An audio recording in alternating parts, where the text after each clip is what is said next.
Hello all! ఈరోజు మనమైతే ఈ రెస్టారెంట్‌కి అయితే వచ్చామనమాట. మహారాజా ఫీస్ట్ అని చెప్పేసి.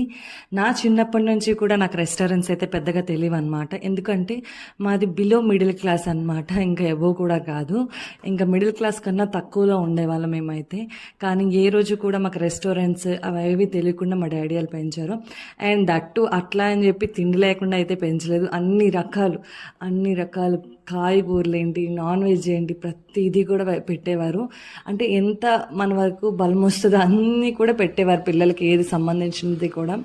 అండ్ ఊరు నుంచి అయితే బియ్యాలు, ఇంకా బత్తాయి పళ్ళు ఇట్లా అన్నీ వచ్చేవి మాకు. సో మేము మంచిగానే తిన్నామన్నమాట.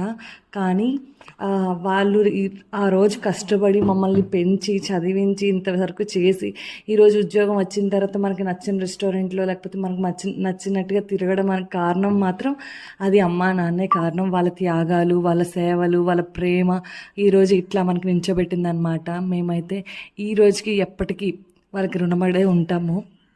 అండ్ ఇక్కడైతే మేము ఫిష్ టిక్కా అయితే ఆర్డర్ చేసామన్నమాట. సో ఫిష్ టిక్కా ఏంటంటే కొంచెం ఓవర్ కుక్ అయినట్టు అనిపించింది, కానీ టేస్ట్ మాత్రం నిజంగా బాగుంది. పుదీనా చట్నీ, ఆనియన్స్ వేసుకొని తింటే మాత్రం అమృతంలా అనిపించింది. అండ్ ఇక్కడ వచ్చేసరికి ఇంకా మటన్ కర్రీ అయితే ఆర్డర్ చేసాము. ఇంకా మా వాడికి అయితే ఆమ్లెట్ అయితే ఆర్డర్ చేస్తే చక్కగా ఎంజాయ్ చేస్తున్నాడు అనమాట. నాన్ విత్ మటన్ కర్రీ అయితే ఎక్సలెంట్ ఉంది. మా ఆయనకు కూడా చాలా నచ్చింది అనమాట. సో మా ఆయన అయితే అక్కడ క్రికెట్ మ్యాచ్ వేశారు, ఇంకా ఎంజాయ్ చేస్తూ అట్లా తింటున్నారనమాట. నాకు కూడా చాలా చాలా నచ్చింది ఫుడ్. అండ్ నా వీడియో నచ్చితే తప్పకుండా లైక్, కమెంట్, సబ్స్క్రైబ్ చేసుకుని ఉంటా. మరి బాయ్ బాయ్.